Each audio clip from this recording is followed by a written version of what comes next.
अस्सलाम वालेकुम। इस वीडियो में हम देखेंगे कि PHP AD एडिटर जो है वो जो PHP स्क्रिप्टिंग के लिए हम यूज़ करते हैं उसके क्या बेनिफिट्स हैं और क्यों हमें इस PHP एडिटर को यूज़ करना चाहिए। तो इस PHP एडिटर में यहाँ पास काफ़ी बेनिफिट्स हैं, प्लस पॉइंट्स हैं, इसके फीचर्स काफ़ी अच्छे हैं जो हमारी स्क्रिप्टिंग को काफ़ी आसान कर देते हैं और हमारी जो स्क्रिप्टिंग है, जो कॉमन चीज़ हम यूज़ करते हैं वो एरर फ्री हो जाती हैं। इसमें जो है जो PHP एडिटर हम यूज़ करते हैं उसकी जो बेसिक फीचर्स हैं यहाँ पर, उसका पहला फीचर्स प्रोजेक्ट्स मैनेजमेंट है। हम अपने इसके अंदर मल्टीपल प्रोजेक्ट्स जनरेट कर सकते हैं। डिबगिंग बहुत इजी है, लाइन बाय लाइन हम डिबग कर सकते हैं अपने कोड को। कोड इंटेलिजेंसी है। ये तमाम फीचर्स मैं वन बाय वन एक्सप्लेन करूँगा एडिटर ऑन करके। दूसरा जो है क्लास व्यूज़ हैं यहाँ पर, आपकी जो भी PHP जो ओपन करते हैं उसमें जितनी भी क्लासेस यूज़ होती हैं उसको आप इजीली ट्रेस कर सकते हैं। सोर्स कोड कंट्रोलर है यहाँ पास। FTP और FTP से इजीली इंटीग्रेशन हो जाती है। डेटा नेविगेशन से SQL यॉग वगैरह आपको ऑन नहीं करना पड़ेगा, आप डायरेक्टली एक ही एडिटर से दोनों चीज़ों को कंट्रोल कर सकते हैं। तो अब इनको चीज़ों को वन बाय वन चेक करते हैं।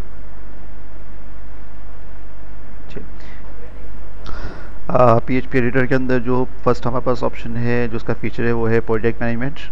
न्यू प्रोजेक्ट पे क्लिक करते हैं। ये एक हमारे पास पूरा विज़िट बेस मैनेजमेंट सिस्टम हमारे पास जो प्रोवाइड करता है और आपकी बेसिक तमाम जो आपकी प्रोजेक्ट्स की रिक्वायरमेंट्स होती हैं उनको सेटअप करवा देता है। जिस तरह हम इंडिकेट कर सकते हैं कि internal PHP web server use कर रहे हैं, एक्सटर्नल यूज़ कर रहे हैं, या रिमोटली और होस्टिंग साइड हम यूज़ कर रहे हैं, या हमारे पास इस प्रोजेक्ट की कोई रिक्वायरमेंट नहीं, हम सिंपल PHP की स्टैटिक HTML पेजेस पे काम करना चाह रहे हैं। तो यहाँ पे हम क्लिक कर देते हैं। नेक्स्ट आप अपने डिफाइन कर देते हैं। यहाँ पास जो है वो स्पेसिफिक पार्सर यूज़ कर सकते हैं, डिफाइन कर सकते हैं कि यहाँ पास जो टारगेटेड यहाँ पास PHP का वर्जन है वो क्या है, या आप उसे थ्रू आउट कर सकते हैं 5.0 थ्रू 5.2। अब इस प्लस पॉइंट वापस क्या है कि हम कोई भी ऐसा स्क्रिप्ट ऐड करेंगे जो 4.0 का होगा या लेस देन 5 होगा तो ये हमें एरर इंडिकेट कर देगा।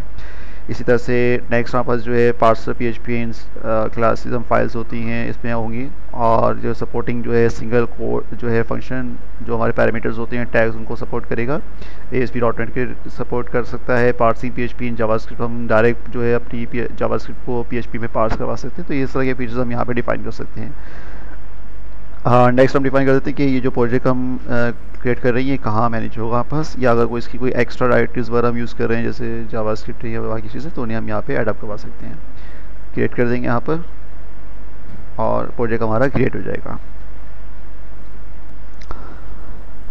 सेकंड फीचर यहाँ पास जो है वो डिबगिंग है। हम अपने किसी भी कोड को इजीली डिबग कर सकते हैं। लेट्स सपोज मैं एक यहाँ पे लाइन टाइप कर देता हूँ और राइट। अब अगर मैं चाह रहा हूँ कि मेरे पास जो है जब आप इस फाइल को कंपाइल करें और कंपाइल करके हम चाह रहे हैं कि ये इन्फॉर्मेशन जो है वो यहाँ तक स्टॉप करके मुझे इस लाइन तक मुझे ट्रेस करना है कि इस लाइन पे क्या इन्फॉर्मेशन आती है, तो हम लाइन बाय लाइन जो है अपनी चीज़ों को डिबग कर सकते हैं ईजीली। मैं यहाँ पे नंबर ऑफ़ लाइंस डिफाइन कर देता हूँ। आप इसका मतलब है कि पहले ये इस वाली लाइन पे स्टॉप करेगा, डिबगर ऑन हो जाएगा हमारे पास, ये एग्जीक्यूट करेगा लाइन को और हमारी जो डिबगर कंट्रोल पैनल है उस पर डिफाइन कर देगा इसकी आउटपुट। और इसके बाद इन दो लाइंस पे डिबगिंग नहीं है और इस पर डिबगर हमारा लगा हुआ है, दोबारा क्लिक करेंगे तो हमारा डिबगर ऑफ हो जाएगा। थर्ड ऑप्शन हमारे पास है कोड इंटेलिजेंसी जो है। ये काफ़ी इंपॉर्टेंट चीज़ है जो हमारे हर प्रोजेक्ट्स में, आप चाहे उसमें हम HTML यूज़ कर रहे हैं, PHP यूज़ कर रहे हैं, उस पर हमें काफ़ी हेल्प आउट करता है। ओके, यहाँ पर जो है सेकंड यहाँ पर टॉपिक था कि हम कोड इंटेलिजेंसी कैसे यूज़ करते हैं। देखिए यहाँ पर बस जो है मेरे पास कुछ ऐसी कोड्स हैं मैं जो बहुत ज़्यादा रिपीट करता हूँ या मेरे कॉमनली यूज़ होने वाले कोड्स हैं, उन्हें मैं यूटिलाइज़ करना चाह रहा हूँ। तो लेट्स सपोज मैं यहाँ पे जैसे मेरे पास एक फंक्शन होता है फॉर ईच, अगर मैं चाह रहा हूँ कि इसका पूरा सेंटेक्स में टाइप करके अपनी मिस्टेक कम से कम कर दूँ, तो मैं Ctrl+J प्रेस करूँगा तो मेरे पास पूरी लिस्ट अप हो जाएगा कि जी ये इसका फॉर का वो है। डबल क्लिक करने पे इसका पूरा बिहेवियर एग्जाम्पल दे देगी जी ये यहाँ पर फॉर के लिए यूज़ होता है। इस तरह से अगर मैं इसको रिमूव करके आपने कहा फॉर ईच लिख दें, या फिर हम डायरेक्ट Ctrl+J प्रेस करें, मुझे यहाँ पे क्या चाहिए, FE का फंक्शन चाहिए, फॉर ईच पूरा रन गया। आप यहाँ पर अपना वेरिएबल डिफाइन कर सकते हैं और बाकी चीज़ों को यूटिलाइज कर सकते हैं। सेम इस तरह से हम बस अगर मैं Ctrl+J प्रेस करता हूँ और यहाँ पर लिख देते हैं जैसे मुझे कोई DB इंक्लूड करनी है, तो आप इस पर डबल क्लिक करें तो आपका एक स्टैंडर्ड जो आपकी QD होती है वो उसका पूरा स्ट्रक्चर आपको यहाँ पे प्री डिफाइन दे देगा। अब इस पर ये होता है कि हमारे पास जो है चांसेस बहुत कम होते हैं कि आपकी मिस्टेक्स जो है वो यहाँ पर इंडिकेट हों। तो ये हमारे पास कोड इंटेलिजेंसी कहलाती है। ये टेम्पलेट्स जो है हम खुद डिफाइन भी कर सकते हैं को डिफ़ाइन करने के लिए जो है वो आपको टूल्स, सेटिंग्स और कोड टेम्पलेट्स, कोड इनसाइट के अंदर आप आते हैं तो सॉरी एडिटर में आते हैं तो कोड टेम्पलेट आपको मिलता है, तो यहाँ पे आप अपने खुद ऐड भी कर सकते हैं।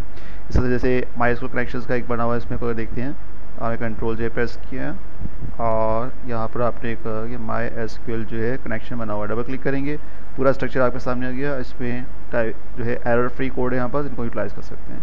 तो इस तरह के और बहुत सारी बेनिफिट्स है जो हम अपने कोड को ईजी कर सकते हैं। लेट्स सपोज कि मैं यहाँ पे HTML का हम करने जा रहे हैं कोडिंग, तो मैं यहाँ पे अपनी सेटिंग्स दोबारा देखते हैं, सॉरी सेटिंग्स। अब यहाँ पे देखिए मेरे पास क्या है, इनेबल है सिर्फ PHP का। मैं HTML पे आता हूँ तो HTML में देखिए ये जावास्क्रिप्ट यूज़ करनी है तो कैसे यूज़ करते हैं हम यहाँ पर, इस तरह से क्या इनेबल करना है। CSS पे आते हैं तो CSS का कोई कोड नहीं लेकिन हम इसको कोड डिफाइन कर सकते हैं, लाइब्रेरी बना सकते हैं अपनी पूरी यहाँ पर। इस तरह से स्मार्टी पे आते हैं, इसके कोड्स नहीं है, XML पे आते हैं, तो इस तरह से हम अपने कोड डिज़ाइन करके रख सकते हैं कि जगह में ये कोड अगर यूटिलाइज़ करो तो वो कोड वापस यहाँ पर आने चाहिए, HTML कोड डिफाइन कर सकते हैं। ठीक है, तो अब यहाँ पे हम जो है इस तरह से अपने फंक्शन को यूटिलाइज़ करते हुए अपनी फंक्शनलिटी को बढ़ा सकते हैं। सिंपल। यहाँ पर इसके बाद नेक्स्ट हमारे पास ऑप्शन था कि क्लास व्यू यहाँ पास अवेलेबल है। इसके लिए हम कोई प्री डिफाइन यहाँ पास कोई भी फाइल है उसको हम ओपन कर लेते हैं, ताकि जो है पास इसमें से जो है डेटा हम गेट करके चेक कर सकें कि यहाँ पास जो है वो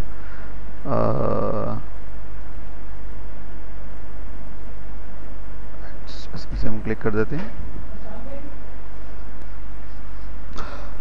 ओके, सेकंड जो है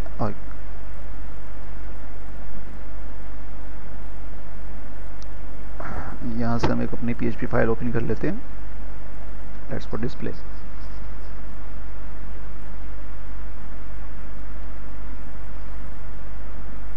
राइट, तो ये यहाँ पास एक कोड नेविगेटर है यहाँ पास जो आपको इंडिकेट कर देता है कि इस PHP के अंदर जो है कितनी यहाँ पास जो है क्लासेस बनी हुई हैं, कितने फंक्शंस बने हुए हैं यहाँ पास।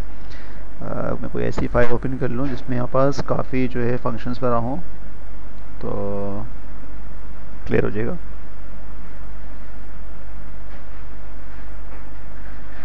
राइट, अब देखिए मेरे पास ये एक PHP की मेरे पास फाइल है .php। आप इसके अंदर मेरे पास कितने पैरामीटर्स हैं, कितनी क्लासेस हैं, फंक्शंस हैं, किसी भी फंक्शंस पे आप जो है टेस्ट कर सकते हैं, डायरेक्ट जंप कर सकते हैं।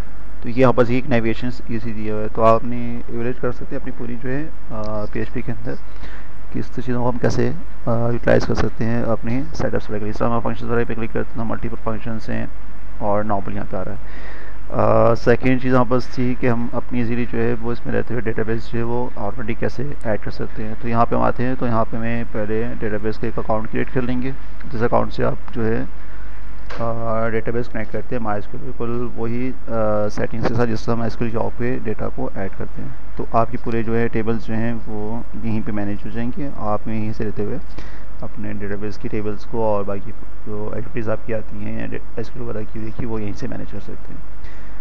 तो ये वो कुछ चीज़ें हैं जिसकी वजह से कि हम अगर इस एडिटर को यूज़ करें तो इस पर हम काफ़ी कोडिंग वाइज हेल्प ले सकते हैं। एक हम छोटी सी और चीज़ देख लेते हैं, PHP ऑन करते हैं तो देखिए यहाँ पे बस स्टैंडर्ड जो है HTML टैग्स जो मुझे मिनिमम चाहिए होते हैं अपने HTML के ऑटोमेटिक यहाँ पर इसने ऐड कर दिए हैं। इस जगह में कोई HTML का कोई चीज़ क्रिएट करने जा रहे हैं तो इस तरह से यहाँ पास प्रोडक्टर्स हैं, इसकी प्रॉपर्टीज़ पूरी आप डिफाइन, क्लिक इवेंट्स पूरा डिफाइन कर सकती हैं। इस तरह से कहते हैं हम सबमिटिंग करवानी है, उसके एड्स यहाँ पास पिक्चर्स आप लिंक अप करने जा रहे हैं या उसके जो है टेबल्स हैं HTML की पेंटिंग्स बनाए हैं, कलर्स यहाँ से आप डायरेक्ट ले सकते हैं। तो इस तरह की काफ़ी चीज़ जो है हेल्प आउट होती है आपकी कोडिंग करने में। तो ये था बस PHP 8।